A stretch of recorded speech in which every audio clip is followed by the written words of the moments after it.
guys? We are in the back room, Slinky's Liquor Porn Video, joined by KC, as always. And we have a special guest with us tonight, Ty Andreaco, which you have to say a joke about your name, sir.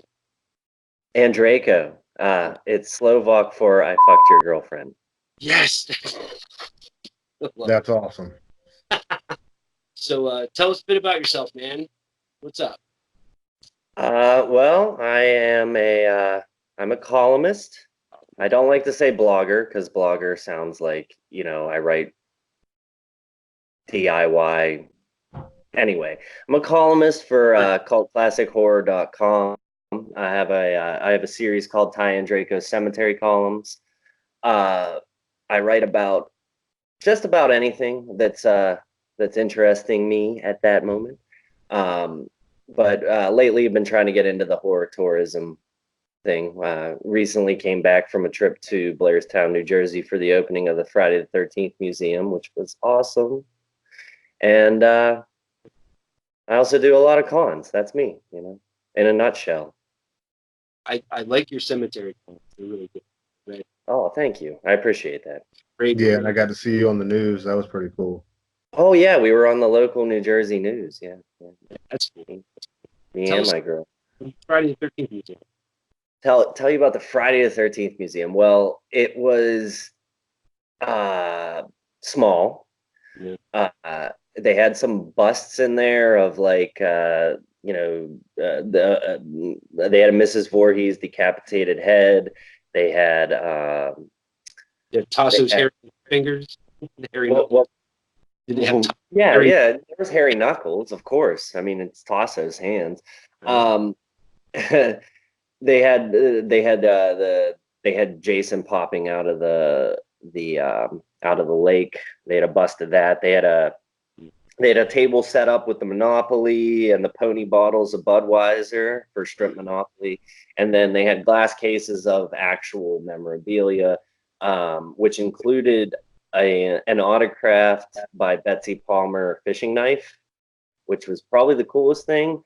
And least cool thing they had was an NES copy of Friday the 13th, the game. Ooh. And I used to have that. Yeah. Dun, dun, dun, dun, dun. Yeah, one of the hardest games I ever played. Well, the map doesn't work. You go left on the map and you're going right. No, that's awesome. That's awesome. So yeah, what are we talking about? You're the guest, so you wanted to, left it up to you. Well, I want to talk about Tourist Trap. Oh man, Tourist Trap. Chris covered this in his show, and did an awesome job, man. Like, that was badass. So, all right, let's. Well, hey, open forum, man. Talk. Whoever wants to run it, let's go. Tourist Trap. I'll start. I'll start. I discovered this film. Late, probably less than 5 years ago. I was at a bar talking to the bartender. Her name's Christy, and I had mentioned that I had a fear of mannequins, which scientifically is called automatonophobia. It's a fear of human-like figures. It also translates into a fear of dolls too. There's another name for it, which sounds like pedophile, but it's not. I can't even think of it right now. But anyway, I had mentioned to her that I had a fear of mannequins, and she said, "Have you ever seen Tourist Trap?" And I hadn't. And so I Googled, I went on YouTube and I searched Tourist Trap while I was sitting in the bar. And the whole movie was on there on YouTube, which is a rarity. And I did something I've never done in my life. I left the bar while I still had money in my wallet.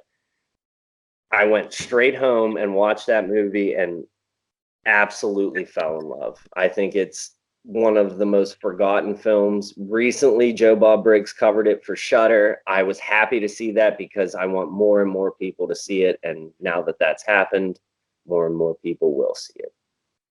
It's a good flick, man. Like, any chance I have to watch Chuck Connors act like a complete lunatic for an hour and a half, I'm there. Chuck is absolutely wonderful.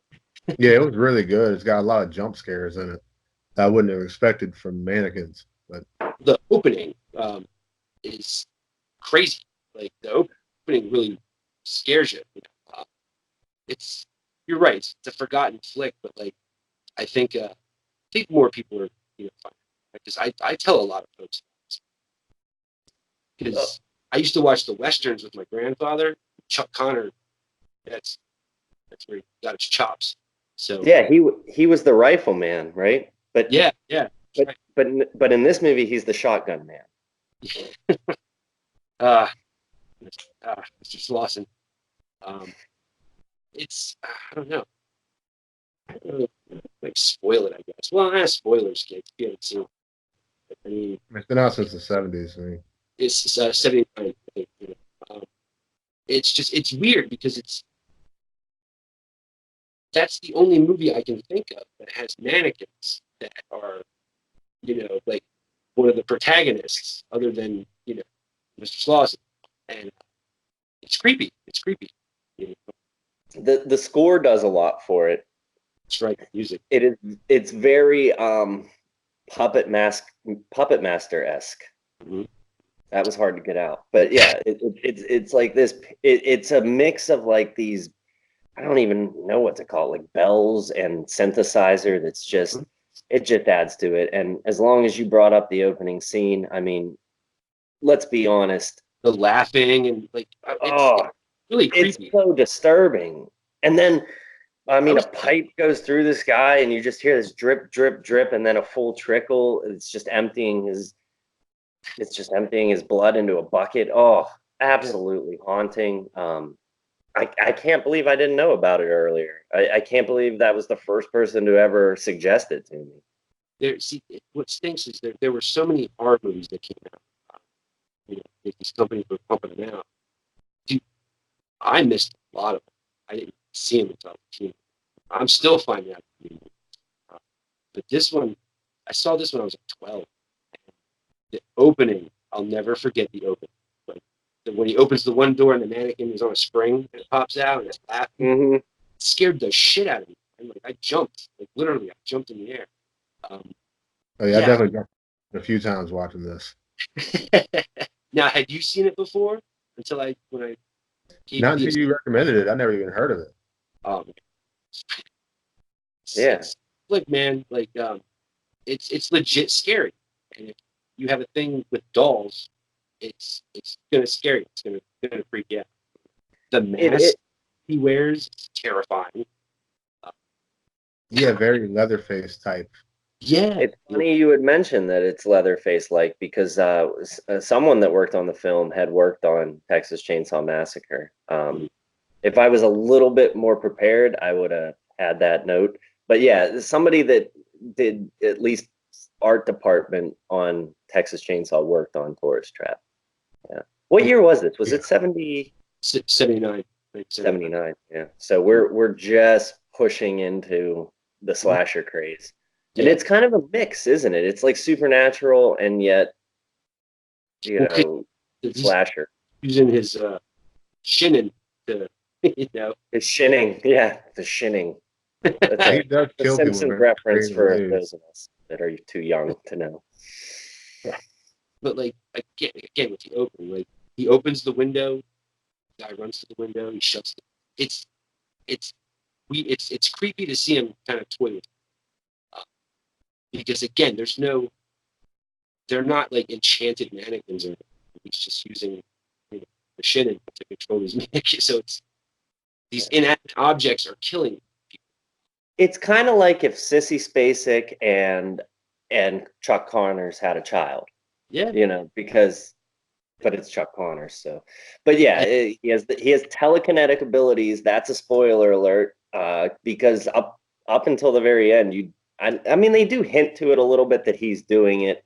Mm-hmm. Maybe at the onset of the climax, but yeah, up until that point, you do think that the mannequins are living. Mm-hmm. Um, The way they did, to me, this is just something I used to stick out to me. The way they did the mouth, jaw, they would fly open. and like Yes. that was kind of unsettling. Kind of, you know, there's a lot of little things in the movie. Oh, Jesus Christ.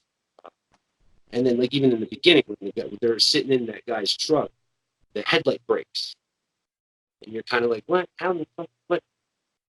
And then later on, oh, okay. No, it's a scary movie. So it's kind of like I don't know, Hills Have Eyes kind of thing. They kind of did it a little bit in the House of Wax movie, where it's a rundown, you know, roadside attraction, and it's Yeah, the Wax Museum. yeah, like I think Yeah. they kind of some of the cues from Tourist Trap to when they redid House of Wax. That's Definitely, without a doubt. I think House of Wax with Paris Hilton is more of a remake of this film than it is of House of Wax, for sure. I mean, let's be honest. I don't think we've already established that it's a forgotten film until very recently. I don't think you could make a remake of Tourist Trap and garner the attention that it deserves. So you do it with the title House of Wax. True horror fans will know you're remaking Tourist Trap. Casual fans will watch Paris Hilton get a pipe through her eye. You know. well, it's just funny because that's what I thought watching House of Wax. This is real Tourist Trap. Mm-hmm. Yeah. So yeah, but it's a solid horror movie. That's the thing. There's a lot of people that I know have seen it, and they really like it. They think it's really creepy. Like It's very creepy, and to have a PG rating and do as well as they did, exactly. I was kind of shocked to find out it was a PG rated film. I mean, the rating system is based on blood, breasts, and sexual encounters. So it doesn't have that. It doesn't have breasts. In spite of the fact that it has Tanya Roberts, it doesn't have breasts. Yeah, there was a lot of like nipples, but no nudity. You could see them poking through, but you couldn't see. Yeah. And they go skinny dipping and still nothing. Yeah, exactly. I had read a fact fun fact that the director was just too nervous to ask the girls to do a topless scene, and when I think he finally did, they all just refused. So yeah, I mean, Tanya Roberts. but it does have that skinny dipping scene, and it is sexy. In spite, sometimes the lack of nudity makes it worse. You know, like makes it more impactful. It's like the mystery of what's behind or what's just under the surface of the water, which was breasts and water moccasins after dark. That's right. Yeah. Oh, could be the early ones trying to get a good spot. Mm-hmm. His hat always cracks me up in that scene. It's almost like a 10-gallon hat. Giant. It's giant. Yeah, you know, it's from 70. That was the introduction of Chuck Connor's character, was at the swimming hole. Yeah. And Chuck Connors was trying to make an effort to become like a Boris Karloff. He wanted to enter into the latter part of his acting career as a name in horror. I don't know if he ever did anything other than Tourist Trap, but that was his intention. He did want to become that character, and we've seen that from a lot of classic actors and actresses, particularly Joan Crawford and Bette Davis. You know, you can't be the leading lady or the leading man anymore, but you can be the creepy guy for sure. And he did it. He owns it, man. His giant eyeballs and his creepy. When he walks off. Then when they do get to the museum and he shows them his wife, that he's either, I don't know if he's like made a whole new mannequin or preserved her body. That wasn't really made clear, but very creepy.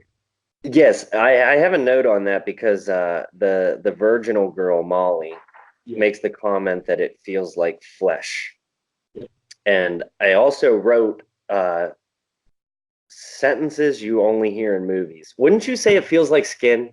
Who says it feels like flesh? Yeah. See, the funny thing is, some of these horror movies, you hear the dialogue, and Nobody talks like that. They don't.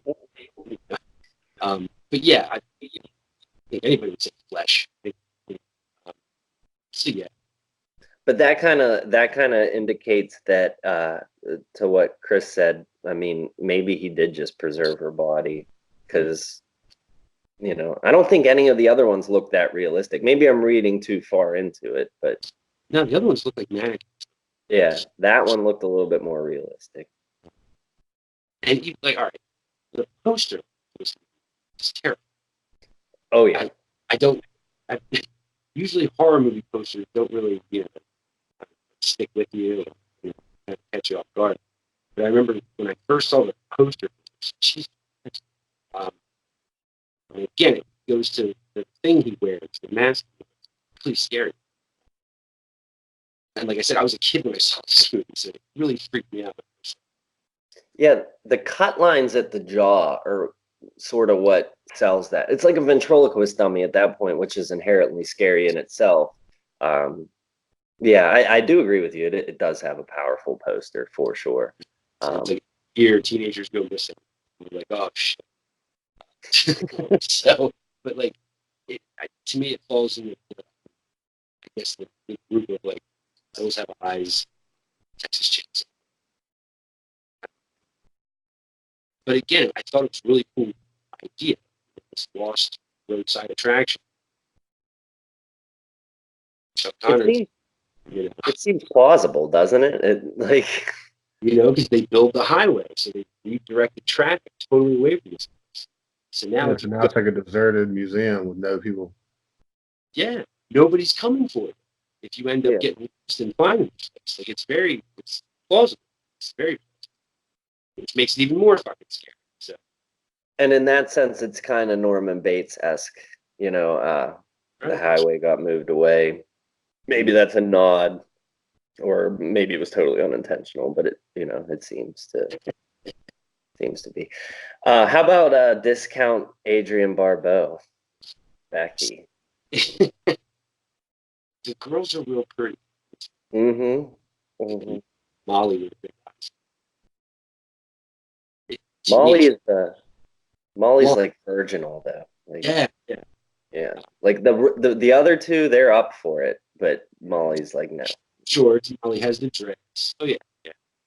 She also has a hat. She That's wears right. a hat like at the beginning. Yeah. But like, I don't like sometimes. Most times, to me, arguments.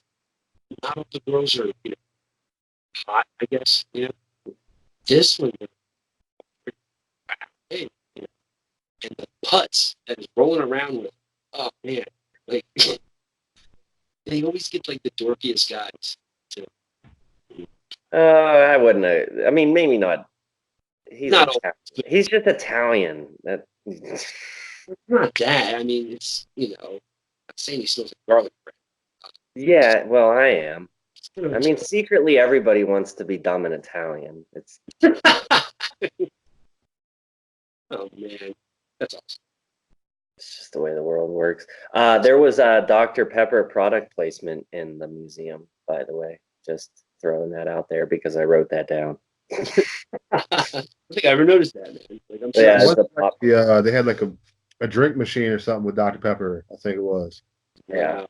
I just was about to say a pop machine, but that's Pittsburgh. Is a soda machine. Yes. Yeah, soda down here, pop up there. Yeah. Mm. And yins. What are yins doing? Yins. Yeah. Yins guys better read my columns. That's all I got to say. No, they're good, man. The one you wrote about, it was what, Jason? Something in the 80s and Oh, the death of the slasher. I know it's funny. slash. I read that one twice. That was the first one I made. They're really good. Really good. Thank you. I wasn't doing that for self-promotion. I just wanted to say yins, Let's see. I don't know. What else about the movie? I understand you have mannequins, but like, is it like all encompassing this movie? Like every single piece of it, or just... Well, a lot of it's the way the shots are framed. There's there's an image. I don't know if we want to go this far. We don't have to be linear.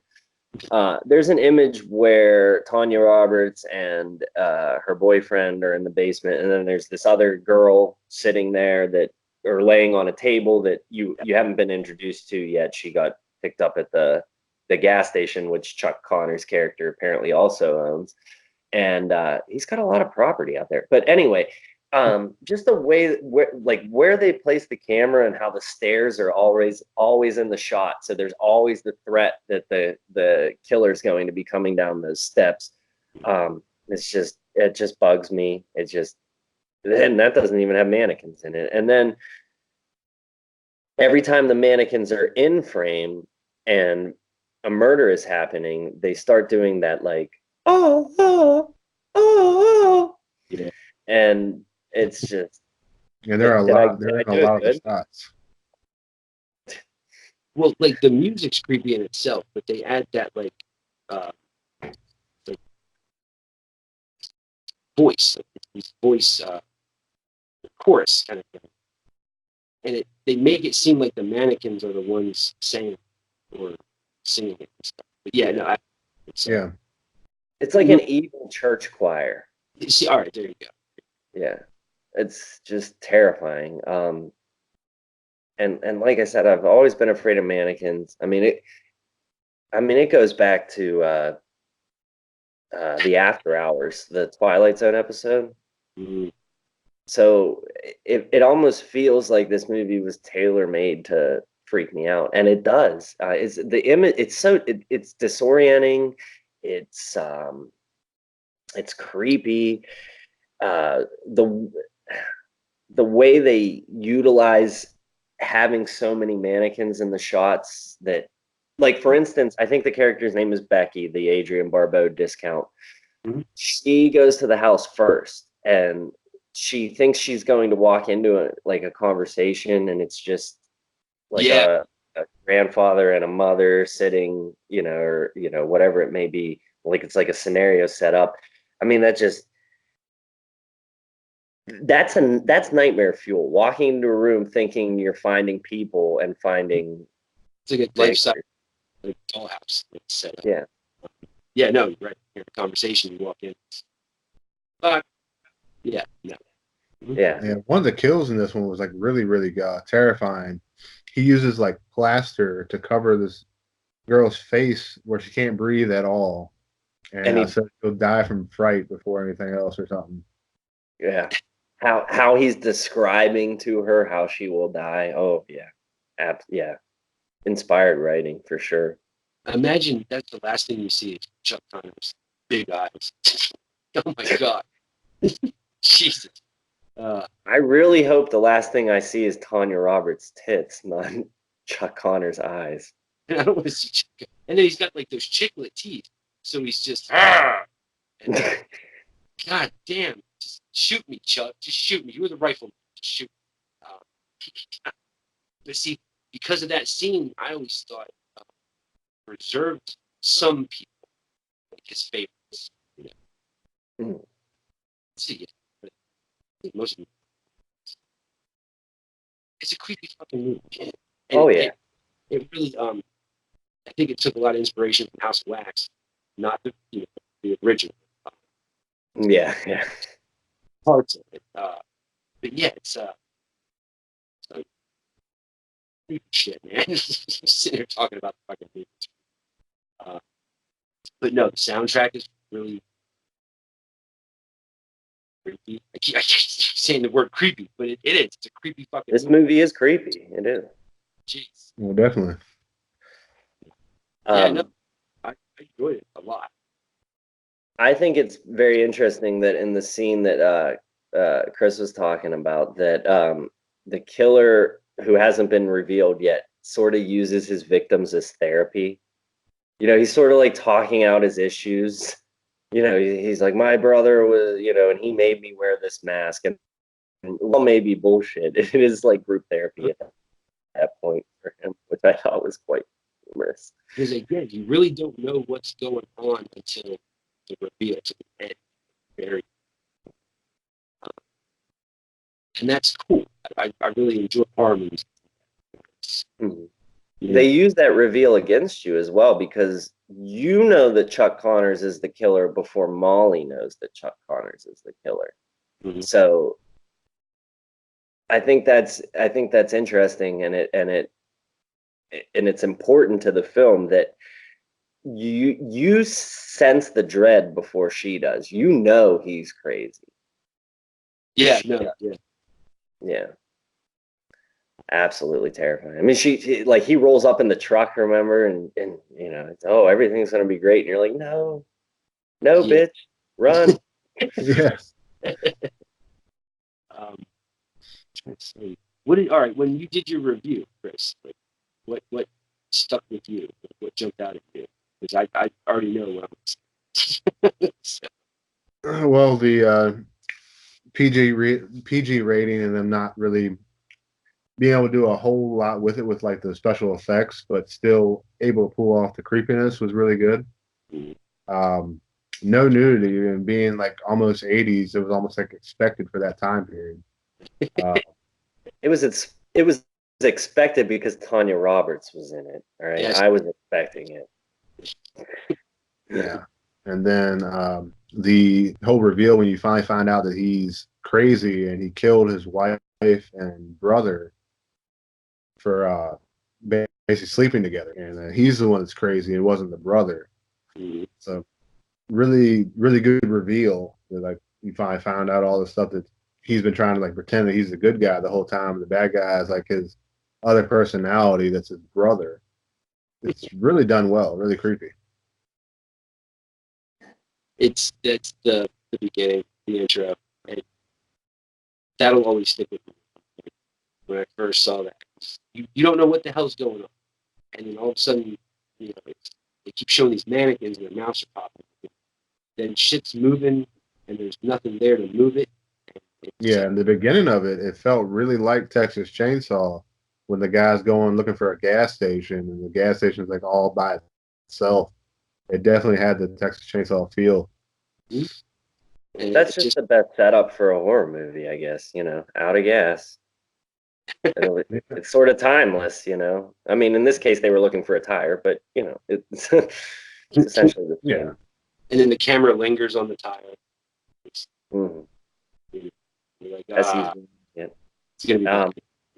As I understand it, how they did the items flying out of that cabinet was the cabinet was actually mounted on a ceiling, and they were just the crew was just dropping stuff out of there. Now I need to rewatch it because there's a window in the frame, I think, when stuff's coming out of the cabinet. So I'm interested to see you know, how exactly that was achieved, or if I can even figure it out, because it's movie magic. Even back then, it's movie magic.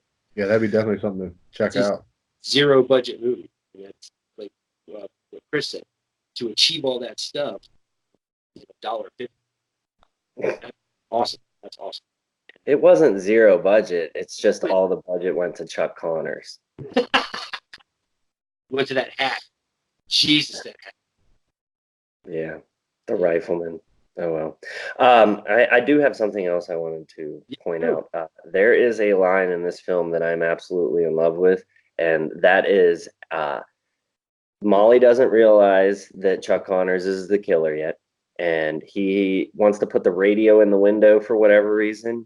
So he gives her the gun, and he's like, you know, I'm gonna cock this for you, and you know, little back and forth, and then he says, honey, just point and pull the trigger, that thing will do the rest. Just love it. Yeah, that was really cool. That's NRA, that's gun safety right there. That is good. What is it?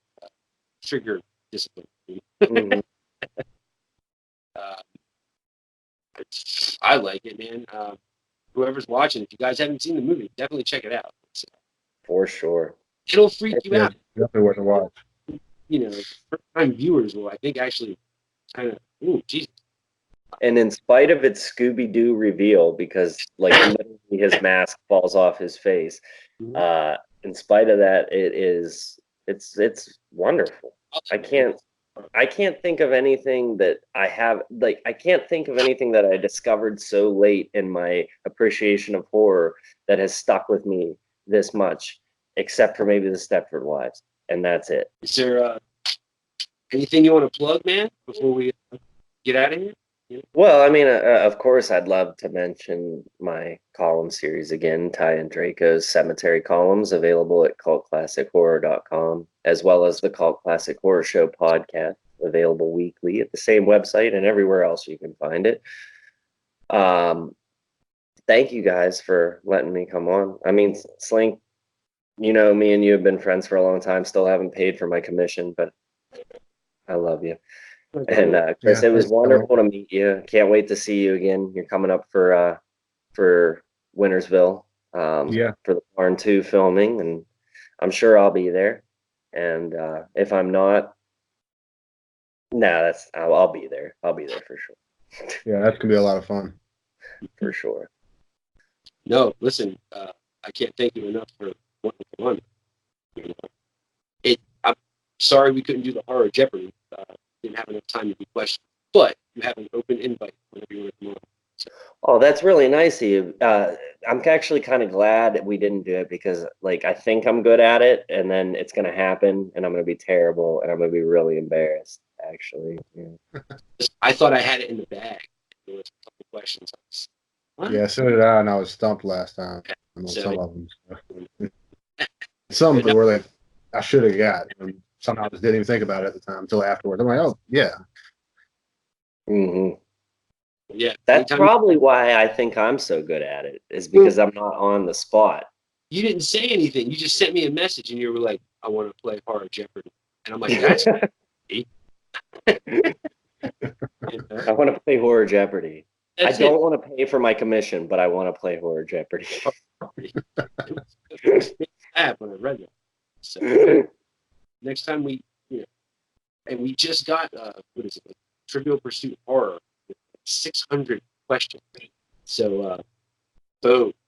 Yeah. Yep. Easy. That'd be good and use those. Yeah. I'm on board. I just can't wait to embarrass myself. I can't. Yeah, we're gonna look like noobs, dude. It's gonna be terrible. Yeah, it'll be all this. Yeah, it happens. But yeah. Well, thank you guys very much. Thank you. I really do appreciate it. Thank you for coming on. Yeah, thank you for coming on, man. Yeah. So that's it for this episode of Slinky's Liquor Pawn and Video. Yeah, like and subscribe. Get out of here. See you next time. Stay classy, folks. See you guys.